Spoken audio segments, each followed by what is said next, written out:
Ողջույն ձեզ իմ շատ սիրելի հետևորդներ, շատ շտապ տանից դուրս եմ գալիս, մտածում եմ իջ այդ որևէ բան կպատմեմ, թե ուր եմ գնում, բայց հետո կպատմեմ մեր հայկական ավանդական կլոր գաթա եմ թխել, հյուր եմ գնում ֆրանսիացի ընտանիքի, թե ով է ինչ է հետո կպատմեմ, հիմա ժամանակ չունեմ, ուշանում եմ, տրամվայով եմ գնալու եւ գինի եմ տանում, այսքան բան, ժամը 2-ին պիտի այնտեղ լինեմ, առավոտից գաթա եմ թխում, տան ուտելիք եմ պատրաստում, որ հետո գամ պատրաստ լինի եւ թե ինչպես կընդունեն, ուր եմ գնում եւ շատ հետաքրքիր պատմություն կա այս ընտանիքի հետ կապված, որտեղ որ ես գնում եմ եւ ամեն ինչ հերթով կպատմեմ հետո հիմա արագ դուրս են գալիս, գաթան նկարել եմ, արդեն փաթեթավորել եմ, ցույց տվեցի դա արագի մեջ, սիրուն մի հատ հարմար պաճկա գտա, տափակ էսպես կբռնեմ, ամբողջական փաթաթել եմ։ Մի խոսքով արագ տանից դուրս գամ, հետո կհանդիպենք, եթե հարմար լինի թույլ տան իրենց տունը կնկարեմ, նաև իրեն, եթե չէ, արդեն կխոսենք հետո։ Դե առայժմ լավ մնացեք, կհանդիպենք։ Դե նայեք Ժորժ ջան, թե ինչ գաթա եմ թխել։ Տանելու եմ սա, արտակարգ գաթա է, մածունով կլոր գաթա, բաղադրատոմսն եմ իմ ալիքում, բայց ասեմ, որ ջեռոցը մեծ նշանակություն ունի, իհարկե դա ես չեմ հայտնաբերում, բոլորը դա գիտեն, եւ այս տարբերակում արտակարգ է ստացվել, ես ունեմ այս բաղադրատոմսը, դրեմ տեսանյութի տակ, կարող եք նայել, մոտիվացվել եւ ինքներդ պատրաստել, շատ համեղ է ստացվում, ահա արդյունքը, հայկական կլոր գաթա ֆրանսիացի ընտանիքի համար։ Որպեսզի չմոլորվեք ինչ պատրաստել, ես ձեզ միշտ մոտիվացնում եմ տավարի լյարդը շատ համեղ սոուսով եմ տապակել փլավի հետ։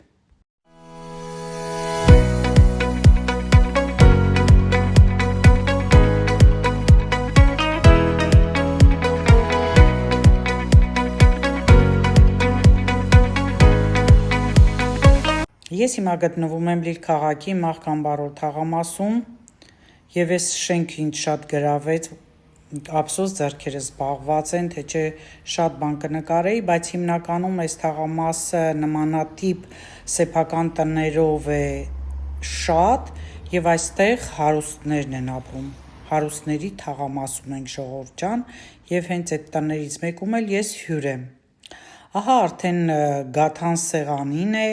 գինին է իմ տարած են վարդագույն թղթով, սա էլ ֆրանսիական թխվածք է մրգերով, կտրեմ, տեսեք ինչ լավ խորիզը տարածված է մինչև վերջ, շատ համեղ է, քաղցրն էլ քիչ եմ արել, սուրճ ենք խմում այդ մեծ լայն բաժակներով, իսկ սա էլ այգին է, հիմա սուրճը խմենք ավարտենք եւ ես ձեզ այգին ցույց տամ, այս այգին Լողանսն է, ով ինձ հրավիրել է, տանտիրուհին է, մշակել, հիմնականում դե այստեղ ծաղիկներ են ցանում, հատկապես այս փոքրիկ հատվածում, ծաղիկների տեսակներ է, բայց ամենահետաքրքիրը նա է, որ իրենք այսպես այգիներում պատերից բաներ են կպցնում, հետաքրքիր արձանիկներ են դնում, տեսնում եք են մեղվին, թրջուն եմ ասում, վերևն էլ թրջունները, մի խոսքով էլ նայեք, տեսեք ինչպես է ձևավորած եւ շատ սիրուն այգի է, ծաղիկների տեսակներ, որ ինքը ասեց, ես միևնույնն է անունները մոռանում եմ, որը որ արդեն իմ մոտ տպավորվել է, դրանք էլ հիշում եմ, աջ կողմի այդ բարձր ծառը հարևանի հատվածն է արդեն, ճիշտ ասած, եթե կցանկանաս, թրջունների համար է սա, նայեք, կեր է լցրել, որ թրջունները գան ուտեն եւ երբ ես մոտեցա թռավ ցիտիկը, եթե նկատեցիք։ Առաջարկեց ինձ նստել նաեւ այգում, բայց այստեղ աթոռը հարմար չէր, չհամաձայնեցի։ Ժորժ ջան, եկա տուն, հազիվ հասցրեցի մի կտոր բանկերա ու եկա ճուտոյից վերցնելու այնքան արագ ավտոմատ քայլում եմ, որ հին ճանապարհով էի գնում, դպրոցի ճանապարհով կեսը հասել եմ։ Մեկ ես գում եմ, որ սխալ եմ գնում, որից հետո նորից հետ եմ եկել, չնայած դե չէի ուշացել, բայց հետ եմ եկել այս կողմը, որտեղ որ արդեն ասի կենտրոն է, ճամբար են տանում երեխեքին, էլի, այդպես աշխատող ծնողները, եւ արդեն ժամանակին հասա, հիմա եկանք այգի, մեր այդ նունունեից, որ անցած օրը հանդիպել ենք, պայմանավորվել էինք, որ այսօր հանդիպենք, բայց փաստորեն չի եկել, երևի ինչ-որ բան է պատահել։ Հիմա նստել եմ, մի քիչ վայել եմ, հետո կմիանամ ձեզ ու մանրամասը կպատմեմ, թե ուր էի գնացել, ինչ տեսա, ինչ զրուցեցինք, բայց ասեմ ձեզ, որ եթե երկար ֆրանսերեն խոսում եմ, գլուխս հոգնում է, ցավում է։ Սա էլ տվեցին, որ փոխանցեմ ծնողներին, վաղը իրենք դուրս են գալու, գնան թանգարան եւ պիկնիկ անեն եւ անպայման նշում են, թե ինչ պետք է երեխան իր հետ տանի, քանի որ արև է, անպայման արևի պաշտպան կրեմ, ջուր, գլխարկ եւ սնունդ իրենց հետ։ Իրոք, ահա որ շոկ է, եթե նկատեցիք, ես առավոտյան ուրիշ մայկա էի հագել, հիմա փոխեցի, շոկ էր։ Այսքան բան ժողովուրդ ջան, դե հիմա ձեզ համբերություն, թե ես ինչ եմ պատմելու։ Կլոր գաթայից բաժին հանեցի ճուտոյս, կծեց ու վազեց կամպյուտեր նայելու, թե ինչպես հայտնվեց սա, կիմանաք ընթացքում։ Բարի երեկո սիրելի հետևորդներ,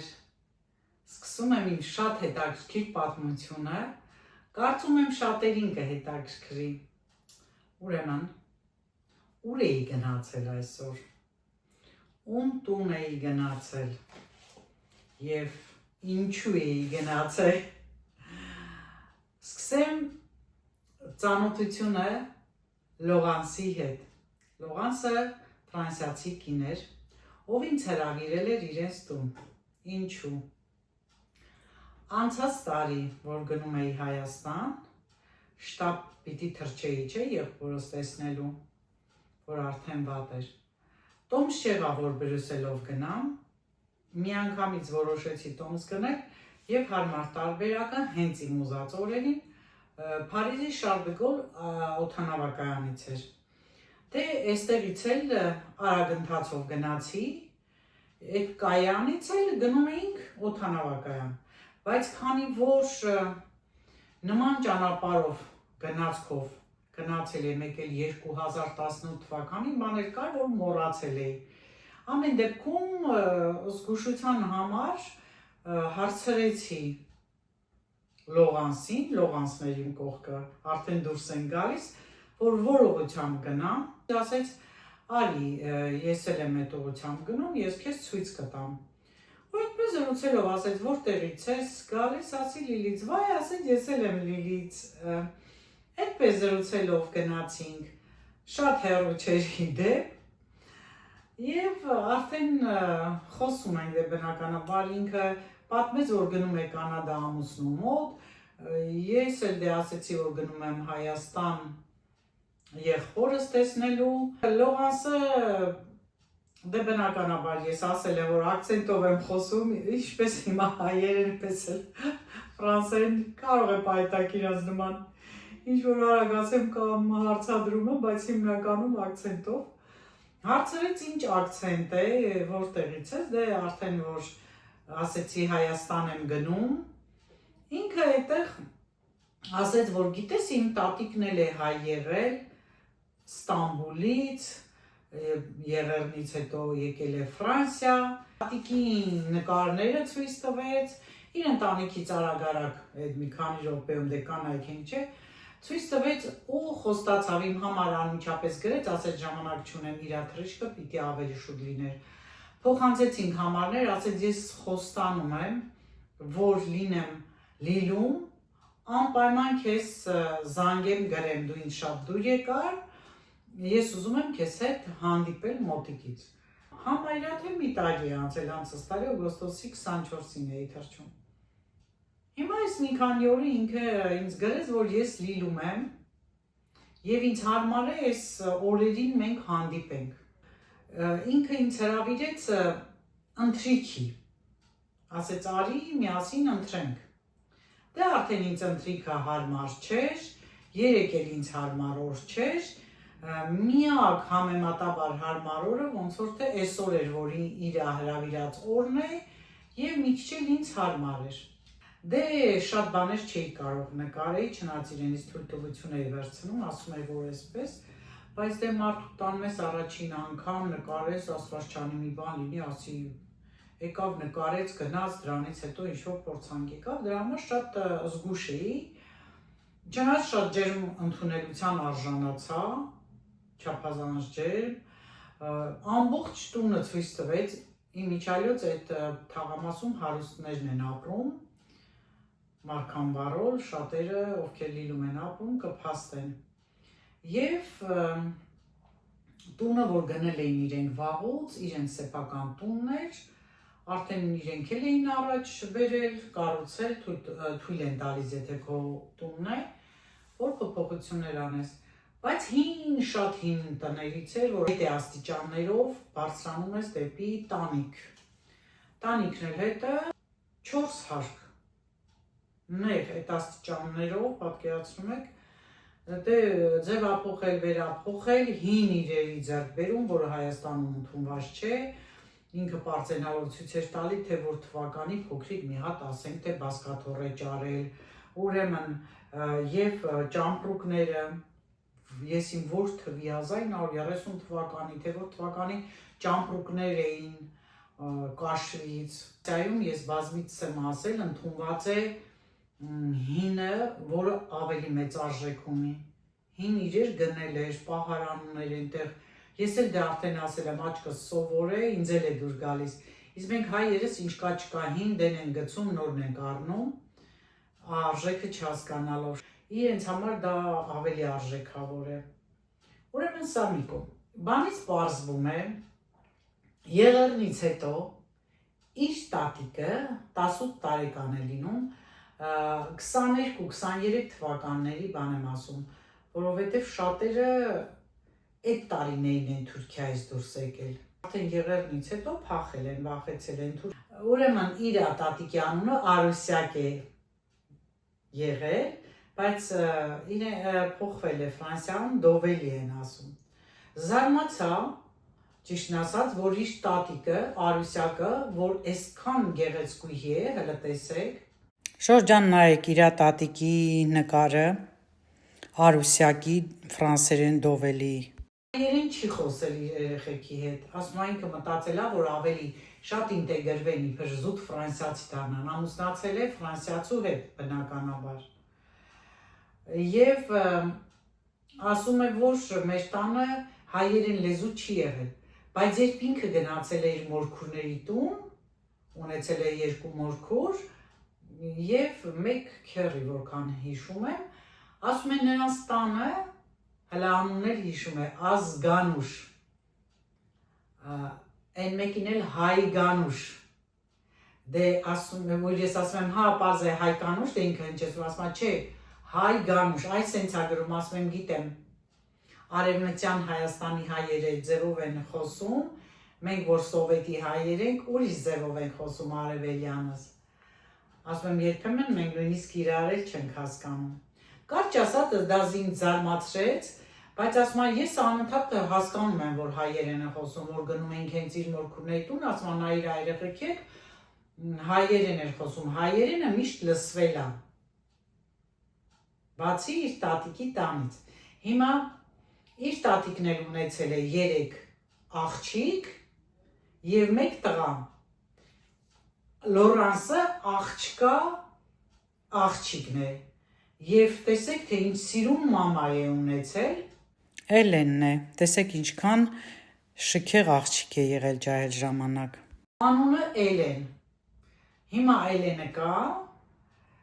կենդանի է, բայց ծերերի համար հատկացված տեղում է ապրում, Փարիզ։ Էլենն է ներկապահին 86 տարեկան հասակում։ Մազերն ու դիմագծերը պահպանված են։ Մի փոքր հեռով ասեց մի քիչ պսիխոզ է տարիքային ունի, բայց ամբողջ տունը նկարներ էր, ապու պապերով սկսած, սիրուն փոքրիկ սարքած, որոնք դե հայեր էին հիմնականում, հենց հայկական լավ ինքը դրանով պարծենում էր, պահպանված։ Ուրեմն, իր մոր, այսինքն Արուսյակի, այդ գեղեցկուհու, պապիկը բժիշկ է եղել, ատամնաբույժ, բայց ցավոք չի կարողացել Ֆրանսիայում աշխատի, որովհետև դիպլոմը չի հաստատվում։ Պատկերացնեք, այն թվերից մինչև հիմա նույն խնդիրն է այստեղ։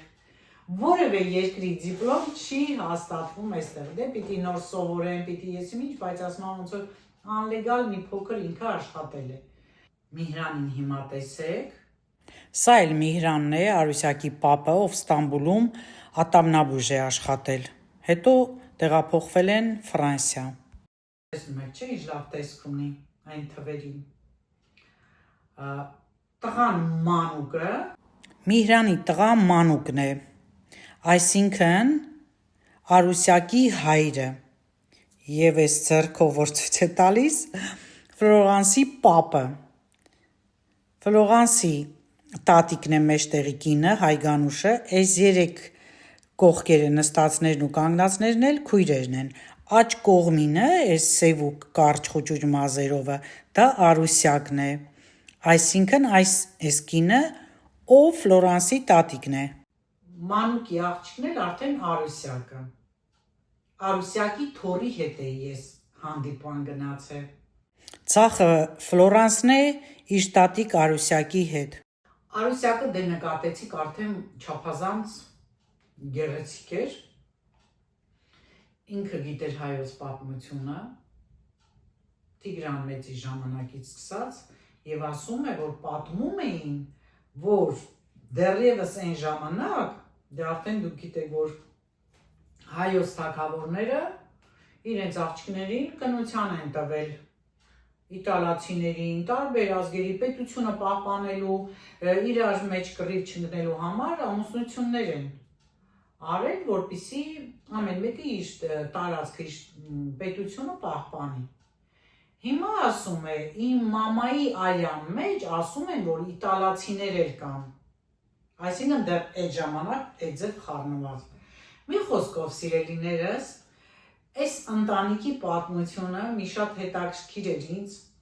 գրավեց, որ Եղեռնից Մազապուրց եղած մի ընտանիք, Օթևան է գտել Ֆրանսիայում եւ արդեն մինչեւ որս գոյատևում է։ Իհարկե մեծ մասը նավով գնացել են Մարսել։ Մարսելից շատ քչերն են արդեն տեղափոխվել, դե իրենց սերունդները արդեն եւ նրանց լեզուն հենց իրենց հայկականը, հայկական այդ ձևով պահպանված խոսում են տարբերվող։ Եվ հետաքրքիր է նաեւ, որ զգացողությունները են երևի թե որ ասում են այրան կանչ։ Ասի այդ ջերմությունը ամեն ինչը ինձ շատ դուր եկավ, ես էլ ինձ շատ ազատ զգացի։ Ինքը ափսոսեց, որ ես ընթրիքին չեմ ներկա լինում, արդեն ինքը ճաշել էր, դե ես գրել եմ, որ հետո որ ժամին, դե այստեղ ճաշը իր ճիշտ ժամին է լինում։ Գաթան այդքան մեծ տարել էի, հաշվի չէի արել, որ մենակ էր, ասեց ես մենակ եմ, չեմ ուտի, դե քաղցր չեն ուտում, դու կարող ես քեզ հետ ես քեզը հետ տանել, ինքը մի քիչ կերավ, դե ես ասեցի, որ հարևանդ նայում է քո տունը, բան կարող ես նրա հետ սրճել այս կտորներն է, թող քեզ մնա, մնացածն է սիրուն են կես կտորը, գաթայի դե շատ էլ մեծ էր ողեր, ես էլ սիրուն վերցրեցի բերեցի առանց կաշկանդվելու, որովհետև ասեց, որ միևնույնն է ինքը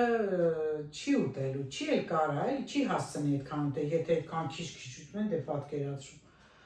Ասի ավելի լավ ամուսինս կուրախանա, սյուրպրիզ անեմ իր համար։ Եվ ինչ է ես զգում, ես էլ էի ջերմությունը զգում, իրեն ասում եմ, այնուամենայնիվ քո երակներում ինչ-որ մի հայի արյուն էլ է հոսում, էլի դրա համար ենք այսքան իրար հետ։ 59 տարեկան էր, 3 երեխա ուներ, ինքն երկու աղջիկ, մի տղա, ամուսինը ինժեներ, հենց մետրո սարքող կարևոր գործ ունեցող մարդ էր եւ ամբողջ աշխարհում այդպես պատտվել էին։ Մասնագիտությամբ ինքը փաստաբան է եղել, բայց արդեն որ ամուսինը տարբեր երկրներ է գնացել, հետը գնացել է ու բնականաբար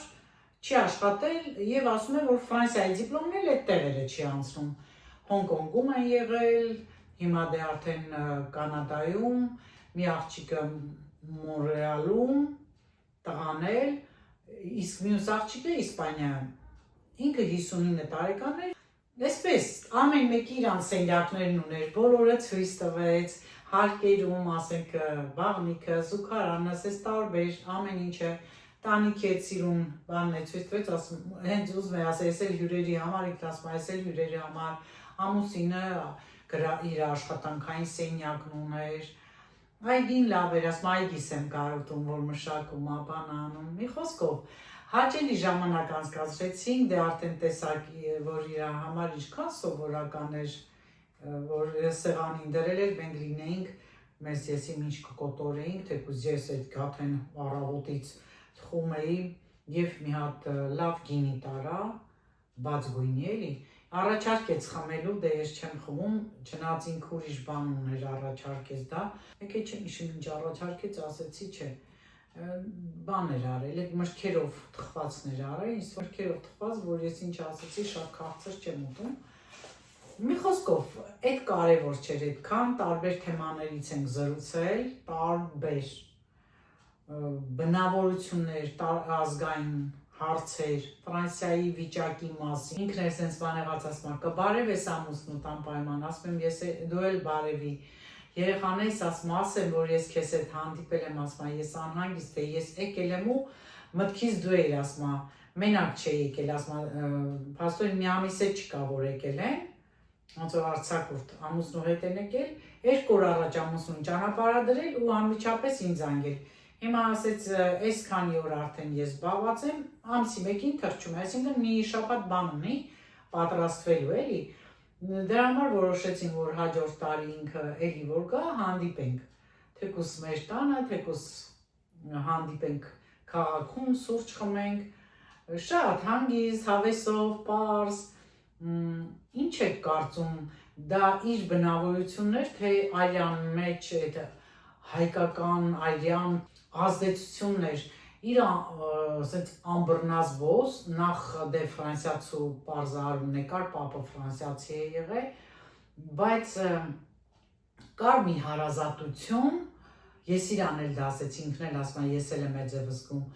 որ մենք ասում ենք, ես ինձ զգում եմ, ինչպես մեր տանը հետ ասում եմ, մենք սենց ենք ասում էլի, որ ինքն ասում է, քեզ ազատ զգա, բա, ես ասում եմ, ես տենց եմ զգում, մենք հայերս ասում ենք, քեզ գա ինչպես քո տանը, ծիծաղեց։ Այսպես Ժորժ ջան, այլ սենց հետաքրքիր հայ պատմություն, ես գնացել եմ Իստանբուլ, ինչը ուրեմն տատիկի հետ կապված է, ինչը որ այդ կողմի հետ է, նրան շատ հետաքրքրել է, որտեղ որ իր տատիկը ապրել է Ստամբուլում է էլի ապրել, դե ասում այն ինչ սիրուն քաղաք էր, ինչ էր էլի, ասում Հայաստան չեմ եղել, ասի այնտեղ էլ է սիրուն կարած գնաս, ասում կարելի է մտածել էլի, մի խոսքով սիրելի հետևորդներ, այսօր սենց մի լավ ընտանիքում եղա, մի հայ մարդու, ես հայ եմ համարում, ես էլ Իրան էի դուր եկել, ասում եմ դու պոզիտիվ ես, որ պոզիտիվ մարդ է լինում, ակամայից ես սկսում եմ ավելի լավ խոսել, այսինքն երբ որ զգում եմ, որ պատնեշ չկա, ես ֆրանսերեն կարողանում եմ խոսել, դե համել այդքան թեմաներից խոսել եմ, Ադրբեջանի հարձակումներից գիտեր, Ղարաբաղից գիտեր, ամեն ինչ բացատրել եմ, Ռուսաստանից գիտեր, որ ինչ էր անում, որ չի պաշտպանել հայերին, նրանց կողմն է, եթե ասում նրանք ուզենային պատերազմը չէր լինի, մի խոսքով այնքան մանրամասնություններ գիտեր ու դա ինձ ոնց որ թևեր տվեց։ Մի խոսքով սիրելի հետևորդներ, փոքրիկ ընտանիքի հետ ծանոթացանք Արուսյակի գերդաստանի հետ, Արուսյակի ավելի ճիշտ Միհրանի գերդաստանի հետ, Միհրան Մանուկ Արուսյակ։ Եվ արդեն Միհրանի կինը հայ Գանուշ է և արդեն Արուսյակի քույրերը, որոնց նկարները դուք արդեն տեսաք։ Դե այսքանը, կարծում եմ ձեզ շատ հետաքրքրեց այս պատմությունը։ Մի աղջիկ, ով 18 տարեկանում եկել է Ֆրանսիա, հենց Փարիզ են իրենք եկել, և արդեն ամուսնացել է ֆրանսիացու հետ։ Այսքանը, կհանդիպենք հաջորդ անգամ, մնացեք ինձ հետ, չեք մոռանում, լայքում եք, եթե կցանկանաք մեկնաբանություն գրեք և անպայման աստղիկի վրա անպայման սեղմեք, պաչիկներս եմ ուղում բոլորին, աշխարհի ամեն անկյունում գտնվող յուրաքանչյուր հայի ով հենց հիմա ինձ լսում է։ Լավ մնացեք։